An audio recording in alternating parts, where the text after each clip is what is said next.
Welcome to our guide on how to play Genshin Impact on low-end PCs and phones. Let's dive into the world of TVAT. First, let's take a look at Genshin's system requirements. Knowing what your device needs is crucial for optimal gameplay.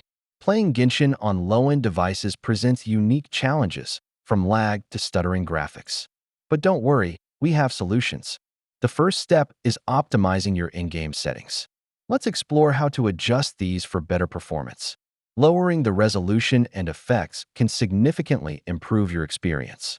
Here's how you can do it efficiently. For mobile users, enabling performance mode can help. Here's how to activate it for smoother gameplay. Always close unnecessary background applications. This frees up resources and can enhance game performance. Make sure your drivers and the game itself are up to date.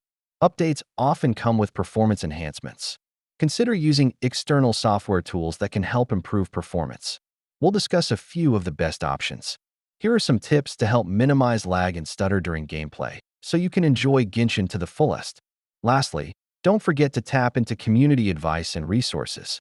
Many players share useful insights for low-end device gaming. With these tips, you can tackle Genshin Impact on your low-end device. Happy gaming, and enjoy your adventures in TVAT.